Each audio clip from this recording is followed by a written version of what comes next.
University మంచి భవిష్యత్తు కోసం తెలుగు విద్యార్థులు ఇష్టపడే యూనివర్సిటీ. కాల్ 9059052378 9059052379.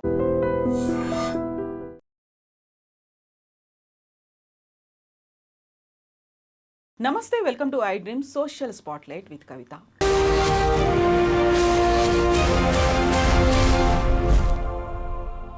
తెలుగు రాష్ట్రాల్లో అఘోరీకి సంబంధించి బోల్డ్ అన్ని వార్తలు వినిపించాయి, చూస్తూ వచ్చాము. అందులో విచిత్రమైనటువంటి వాదనలు కూడా కనిపించాయి.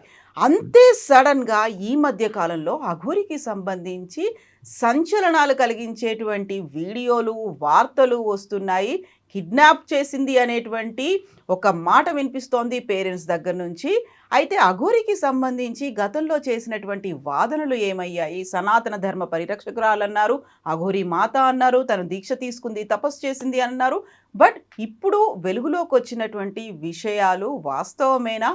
ఏం జరిగింది? గతంలో అఘోరీకి రక్షణ కల్పించాలి అంటూ పోలీసులకి లెటర్ రాసినటువంటి హైకోర్టు అడ్వకేట్ సాయికృష్ణ ఆజాద్ గారు మనతో పాటుగా ఉన్నారు. ఆయనతో మాట్లాడదాం. ఆజాద్ గారు నమస్కారం అండి. నమస్తే కవిత గారు. సో మనం గతంలోనే అఘోరీకి సంబంధించి ఒక ఇంటర్వ్యూ చేశాం. అవునండి. ఆ టైంలో మీరు పోలీస్ ప్రొటెక్షన్ అఘోరీకి కావాలి, తను డిఫరెంట్ ప్లేసుల్లో తిరుగుతోంది, సో తనకి ప్రొటెక్షన్ ఇవ్వండి అనే ఒక ఇమ్మీడియట్ గా పోలీసులు కూడా ఒక రక్షణ అనేది ఇచ్చారు. ఏ గుడికి వెళ్ళినా ప్రోటోకాల్స్ అనేవి ఉన్నాయి. అఘోరీ మాతగా అందరూ ఆదరించారు, ఆమె దగ్గరికి వెళ్ళారు, ఆశీర్వాదాలు తీసుకున్నారు. లేటెస్ట్ గా వస్తున్నటువంటి వీడియోలు, వార్తలు ఇవన్నీ ఎలా చూస్తున్నారు మీరు? అది నాకు కొంచెం బాధ అనిపించింది. అంటే ఎందుకు అంటే సనాతన ధర్మం గురించి ఆమె పోరాడారు. అప్పుడు నేను ఇప్పుడు సబ్జెక్ట్ కాదు, పోరాడారు ఆమె. సరే, దానికోసం గుళ్ళు గోపురాలు తిరుగుతున్నారు. ఆ టైం కార్తీక మాసం, ఆ టైంలో శివుడికి సంబంధించిన తిరగటం పర్లేదు. ఇక హిందూ ధర్మం కోసం ఆమె పోరాడుతున్నారు అనే దానిపైన నేను కొంచెం సపోర్ట్ చేశాను అన్నమాట. వాస్తవమే సపోర్ట్ చేశాను. చేసిన తర్వాత కాలక్రమేణా మళ్ళీ ఆమె వెళ్ళటం రావటం ఇంకేదో జరుగుతూ ఉన్నాయి. జరిగిన తర్వాత నాకు నిన్న మొన్న చూశాను, అది వర్షిణి అనే ఒక అమ్మాయితో తిరుగుతున్నట్టుగా, అమ్మాయిని ఏదో లోబర్చుకుందని చెప్పేసి. తర్వాత వాళ్ళ అన్నయ్య ఏదో కొన్ని కామెంట్స్ కూడా చేసినట్టున్నారు, కామెంట్స్ చేసినట్టుగా ఇవన్నీ వస్తూ ఉన్నాయి. సో రాత్రి నేను ఫోన్ చేశాను. సరే, వాళ్ళేదో ఆమెకు సంబంధించిన ఏదో వాళ్ళ వర్షనాలు చెప్పుకున్నారు. అయితే నేనేమంటున్నానంటే, ఇక్కడ ఒక మంచి పని కోసం వెళ్ళినప్పుడు, అంటే ఇప్పుడు హిందూ ధర్మ పరిరక్షణ, సనాతన ధర్మ పరిరక్షణ కోసం వెళ్ళినప్పుడు మనం ఒక మనిషిగా, ఒక న్యాయవాదిగా, ఒక హిందూ సంబంధించిన వ్యక్తిగా మనం సపోర్ట్ చేశామండి, కాదని ఎవరు అంటారు. కానీ ఇప్పుడు ఆమె చేసేది పనులు ఎలా ఉన్నాయంటే అసహ్యంగా ఉన్నాయి, వెగట పుట్టిస్తున్నాయి. అసలు దీనికి దానికి ఏం సంబంధం? ఇప్పుడు ఆ అమ్మాయి మీ దగ్గరకు వచ్చినప్పుడు ఆమె ఏదో పొద్దున ఏదో వేరే ఛానల్ ఏదో ఇంటర్వ్యూ చూసా, కొద్దిసేపే చూసా, టైం లేదు.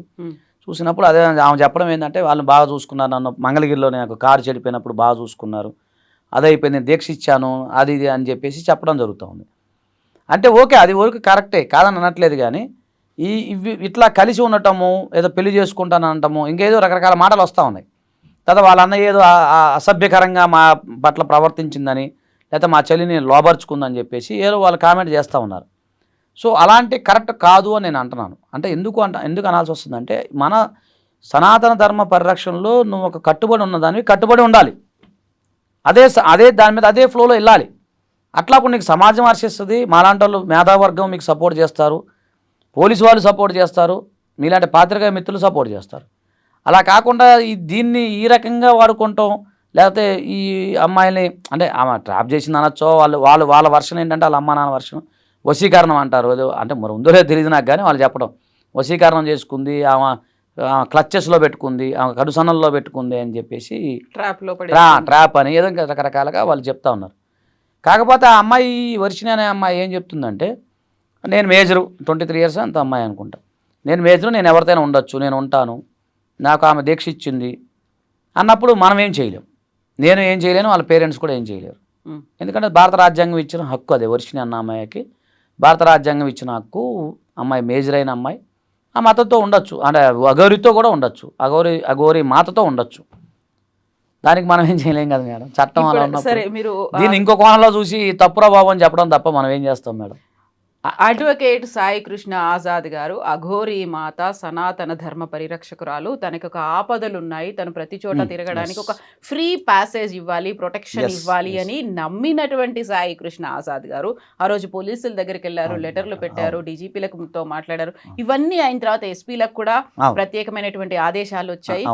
అక్కడి దాకా మీకు సనాతన ధర్మ పరిరక్షకురాలు అనిపించింది తను. ఆ తర్వాత కూడా అనిపించింది ఆ ప్రోటోకాల్స్తో దేవాలయాలకు వెళ్ళడం, ఆ తర్వాత ప్రతి ఇష్యూ గురించి తను మాట్లాడింది. రేప్ అయిన సంఘటన, సోషల్ ఇష్యూస్ ఏమున్నా కానీ తను ఇమ్మీడియట్ గా రెస్పాన్స్. దర్గా గురించి కూడా ఏదో మాట్లాడారు, అది ఊరు నాకు గుర్తురాదు, కరీంనగర్ దగ్గర ఏదో దర్గా తీసేయాలి గుడిలో అని చెప్పి అంట. అది ఓకేనండి, నేను అదే అంటున్నా కదా, అలా మంచితనం వెళ్ళినప్పుడు ఎవరైనా సపోర్ట్ చేస్తారు కదండి. అప్పుడు సపోర్ట్ చేయడమే కాదు, మీరు ఆవిడతో మాట్లాడారు కదా. మాట్లాడాను. అప్పుడు మిమ్మల్ని ఒక బాబు అని సంబోధించినట్టుంది. అవును, బాబు అని సంబోధించి, అవును బాబు అని సంబోధించింది. అన్ని బాగానే ఉన్నాయి. చాలా గ్రేట్ఫుల్ గా ఒక గ్రాటిట్యూడ్ అనేది కూడా కనిపించింది, థ్యాంక్స్ అనేవి అందులో వినిపించాయి. ఇవన్నీ ఇప్పుడు సడన్ గా ఇంకొక అవతారం, ఇంకొక రూపమా, లేకుంటే లోపల ఉన్నటువంటి ఇంకొక దాన్ని షేడ్ అంటారా, ఏదో బయటకు వచ్చిన తర్వాత మళ్ళీ మాట్లాడారా ఆజాద్ గారు? నిన్న నేను మాట్లాడి ఏం జరిగింది ఏంటంటే చెప్పట్ల విషయము అంతా నా ఇష్టం అన్నట్టుగా అంటున్నారు.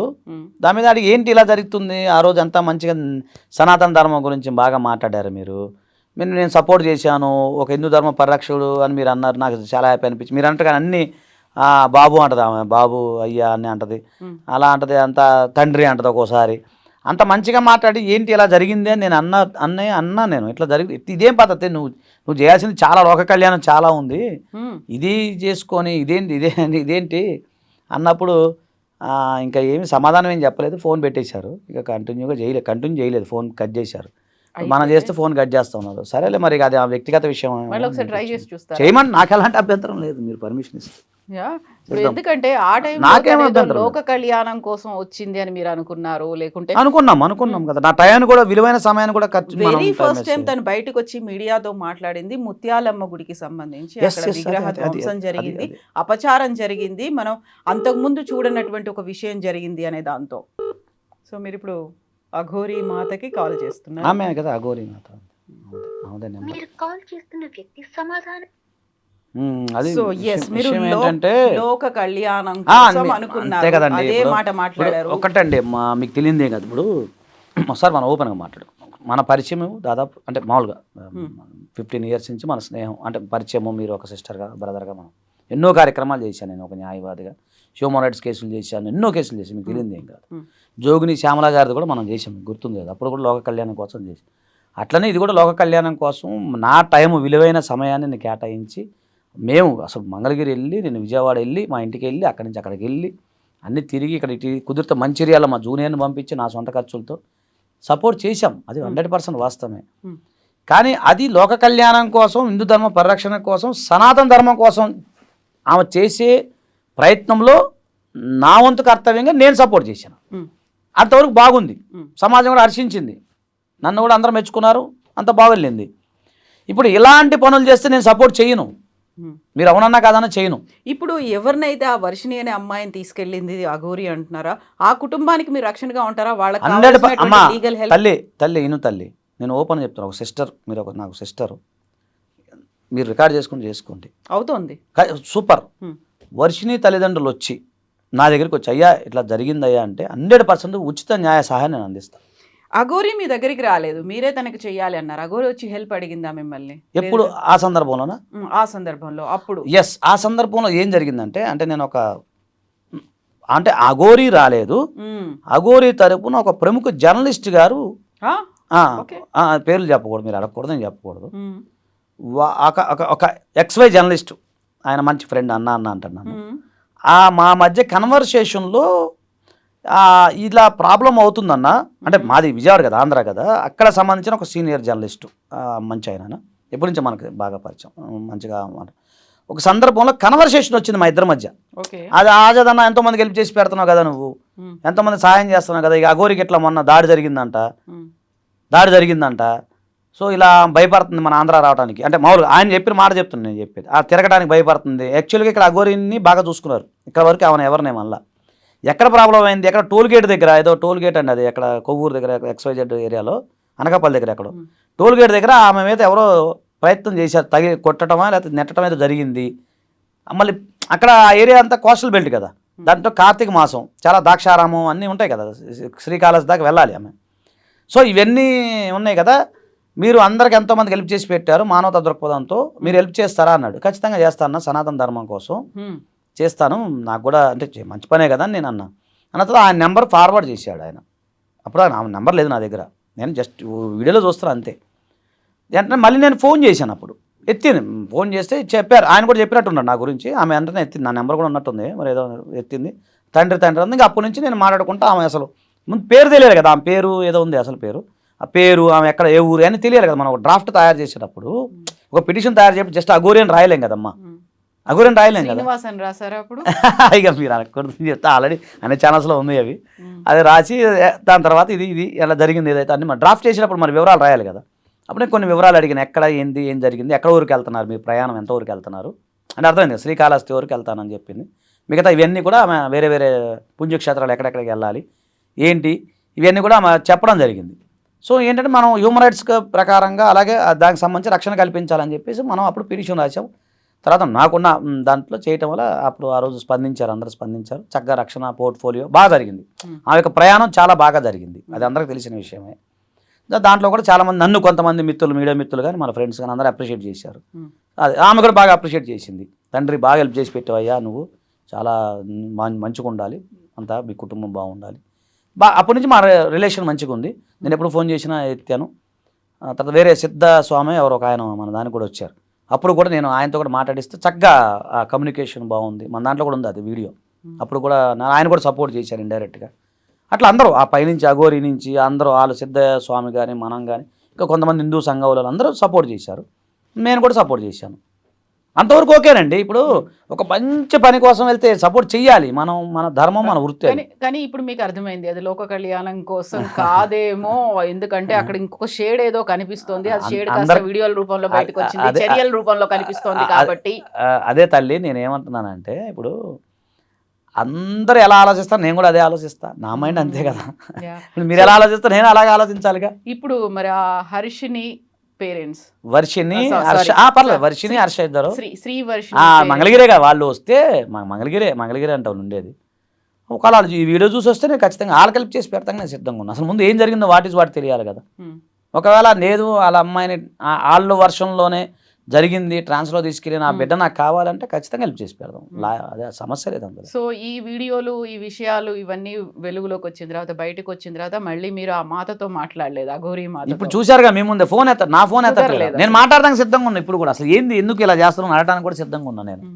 ఇప్పుడు ఒకటండి, ఒక మంచి పని జరిగింది, ఒక పిల్లోడు ఉన్నాడు, మన అబ్బాయే ఉన్నాడు, వాడు మంచి కార్యక్రమం చేసినప్పుడు అరే సూపర్ చేసేవారా అంటాం, సహజం అది. అదే వాడు చెడ్డ పని చేశాడు అనుకో, మనం మందలించడం తప్పు, మనకున్న రైట్ అదేగా. అరే చేయకూడదని చెప్తాము. నేను అసలు ఏం జరిగింది ఏందో మాట్లాడదాం అంటే కమ్యూనికేషన్ లేదు, అన్ని ఛానల్స్కి ఇంటర్వ్యూ ఇస్తున్నాం, నా ఫోన్ ఎత్తట్లా, మనకి ఆమె ఇష్టం, మనం ఏం చేస్తాం. ఒకవేళ ఈ రోజు కనుక ఎత్తితే మాట్లాడతాను నేను, ఏంటి ఇలా ఎందుకు, అసలు ఏం జరిగింది ఏంటి, వాట్ ఇదేం పద్ధతి, మీకు చెప్పింది ఏంటి, మేము చేసిన సపోర్ట్ ఏంటి, అందరూ నీకు మీడియా మిత్రులు, మేము హిందూ సంఘం వాళ్ళు చాలామంది నీకు తెలియకుండానే బోల్డ్ మంది ఇండైరెక్ట్గా సపోర్ట్ చేశారు, వీళ్ళందరూ సపోర్ట్ చేశారు, నువ్వేంటి ఇలా చేస్తాను ఖచ్చితంగా నేను అడుగుతా, నేను ఖచ్చితంగా అడుగుతా. అలాగే వర్షిని తల్లిదండ్రులు వచ్చినా అలాగే నేను ఖచ్చితంగా హెల్ప్ చేసి పెడతా, న్యాయం వేటి పక్క ఉంటా నేను ఉంటాను మేడం. అమ్మాయి మేజర్ కాబట్టి ఆమె డెసిషన్స్ ఆమె తీసుకోవచ్చు, ఎక్కడికైనా వెళ్ళొచ్చు, ఎవరితో అయినా వెళ్ళొచ్చు. కానీ అలా కాకపోతే ఇదే కదా కండిషన్ అక్కడ. చెప్పండి. సో పేరెంట్స్ కి కంప్లైంట్స్ ఉన్నాయి, బలవంతంగా తీసుకెళ్ళింది, ఏదో మాయ మాటలు చెప్పి తీసుకెళ్ళింది అనే దాంతో పాటుగా వాళ్ళ అన్నయ్య ఏదో చెప్తున్నాడు, కుటుంబంలో డిస్టర్బెన్సెస్ ఉన్నాయి, వాళ్ళ అన్నయ్య చెప్పేటువంటి మాటలు ఇవన్నీ చూసిన తర్వాత నాకు కూడా అనిపిస్తుంది. సో ఆ అమ్మాయి ఈజ్ నాట్ ఇన్ సేఫ్ ప్లేసా, సేఫ్ హ్యాండ్సా అనిపించింది అనుకోండి, అప్పుడు తీసుకురావడానికి కూడా చర్యలు అయితే చేయాలి కదా, చేసుకోవాలిగా. ఒక ప్రాణాన్ని మనం రక్షించడం వాళ్ళు అవుతాంగా, తప్పే ఉంది దాంట్లో. ఇంకోటండి, ఒక ఆడపిల్లల్ని పెళ్లి కావాల్సిన అమ్మాయిని అల్లారు ముద్దుగా పెంచుకొని పెళ్లి కావాల్సిన అమ్మాయిని అలా చేస్తే ఏ తల్లిదండ్రులను ఒప్పుకుంటారా? ఇప్పుడు మన ఇంటి ఆడపిల్ల ఉందండి, ఇప్పుడు ఇలాగే వెళ్ళిపోయింది అనుకో, మనం ఊరుకోం కదా మేడం, ఎవరైనా ఊరుకోం కదా, ఎవరు ఆడపిల్లని ఒకటే కదండి.